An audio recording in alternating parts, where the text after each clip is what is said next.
They torched a Navy SEAL's home with his kids inside. At the heart of it was Victor Hammond, a cunning financier running a sham HOA to extort and terrorize families. But John Harper wasn't just a heartbroken dad. He was disciplined, lethal, and ready to do what the system refused. Buckle up, this tale twists hard, and by the end, justice doesn't knock. It breaks the door down. It was a crisp Austin morning, the kind that tricks you into thinking life's on track. John Harper, 42, jogged through his quiet suburb, sweat cooling on his skin. A former SEAL, he'd swapped battlefields for PDA meetings and pancake breakfasts. Routine was his anchor. But as he approached his porch, his instincts screamed. Two men stood there, too still, in navy polos and tactical khakis. Their chest patches red. Greenwood HOA compliance. The stitching too crisp, too new. Morning, sir, said the taller one, square-jawed with a buzz cut. I'm Officer Grant. Reports say your garage violates HOA rules, non-residential storage and unapproved exterior changes. John froze. His house was paid off, no HOA, no contracts. There's no HOA here, he said, voice steady but sharp. The shorter man, gripping a clipboard, stepped forward. Our records show this area's under Greenwood's provisional enforcement. Cooperate, and it's easier. John's pulse quickened. No badges, no name tags. Their vests looked like cheap online buys. I didn't sign anything, he said. Get off my property unless you've got a Rio badge. Silence hung heavy. The taller man's jaw twitched, but the shorter one tapped his arm. We'll be back, he said, and they strolled to a black SUV, unhurried, like they owned the street. John watched them vanish, his gut churning. Something was wrong, too wrong. 3 hours later, smoke stung his nose. Then came his daughter Lily's scream, faint at first, then piercing. John bolted from the garage, tools clattering. Black smoke poured from the upstairs windows, thick and alive. He didn't think, he ran. The heat hit like a wall, flames devouring the hallway. Crawling low, he choked on ash, calling for Lily and Ethan. A small voice answered. Lily, coughing, was near the staircase. He scooped her up, sprinting to the lawn as the roof groaned, collapsing inward. Lily sobbed, alive but burned. Ethan was still inside. John's body screamed to go back, but the flames were a wall of hell. Then he saw them across the street, the two men, now in jeans, one holding a red gas can, the other filming with a phone. The filmer met John's eyes and smirked, just enough to burn deeper than the fire. Rage drowned out the world. John didn't remember standing, only the silence that followed, like his soul had shut off.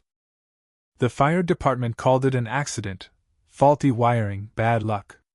No investigation, no forensics. A tired cop handed John a form. Insurance will handle it. But John knew lies from his years in war zones. The neighbors' silence confirmed it, fear sealed their lips. He dug deeper. No Greenwood HOA existed in any registry. Its website was a hollow shell, its address a shuttered office. The patches? Ordered online. The uniforms? Amazon specials. Forums revealed a pattern, fake HOAs threatening families, vandalizing homes, or worse.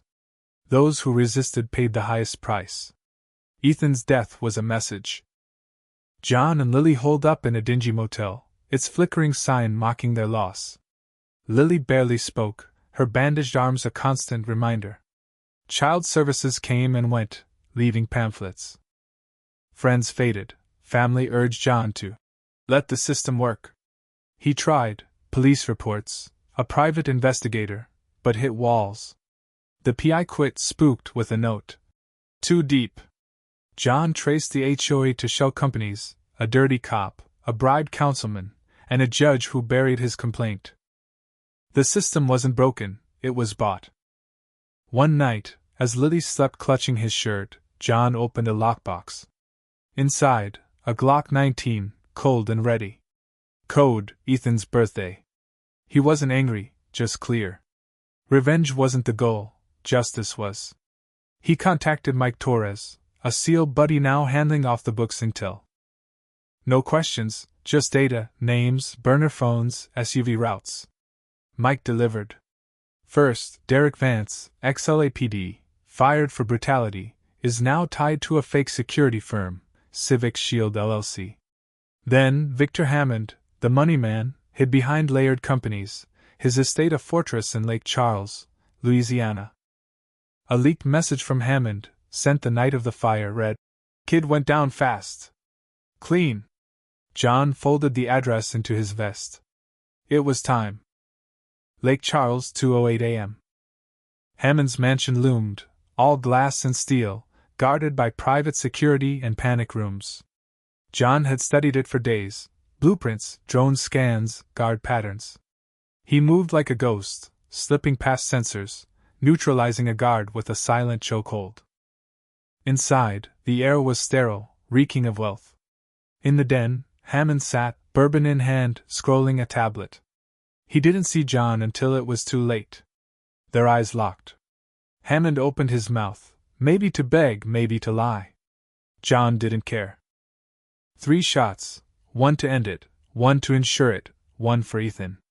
The jazz playing upstairs didn't pause. John left as he came, unseen, unheard. By dawn, headlines screamed, "Financier slain in vigilante hit." The fake HOA unraveled as victims spoke out, their stories flooding news and social media. John's fire was re-examined, drone footage and burner phone pings tied Hammond to the crime. A grand jury saw the evidence, including Hammond's chilling message. They ruled self-defense, no charges. A GoFundMe for Lily hit $300,000. Some called John a hero, others a murderer. Whispers of vigilante justice split opinions, but no one denied the truth. A line had been drawn.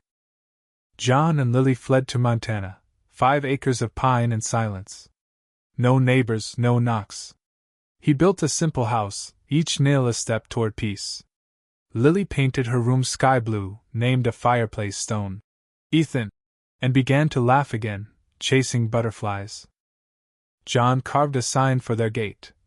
"Ethan's field, for the ones we couldn't save." It wasn't a shrine, just a truth he carried. A journalist found them months later. On their porch, under a vast sky, John spoke plainly. When asked if he'd do it again, he stared at Ethan's field. "I saw men burn in war," he said. "Swore I'd never kill again unless I had to. But that night, watching him film my son's death, smiling, that wasn't vengeance. It was saving the next family." He tapped his empty holster. "I fired every round. But I'm never unarmed." His words, calm but heavy, sparked debates that raged online. Life crept back. Wildflowers bloomed, birds nested, and Lily's laughter grew louder. The fake HOA's fall led to state investigations, exposing corruption. John's story became a lightning rod, hero or outlaw? The question lingered, but for John, it was simpler. He'd saved Lily and stopped a monster. That was enough. What do you think? Was John right to take justice into his own hands, or did he cross a line? Drop your thoughts in the comments. We want to hear your take on this moral firestorm. Like and share to keep this story alive. Let's see what justice means to you.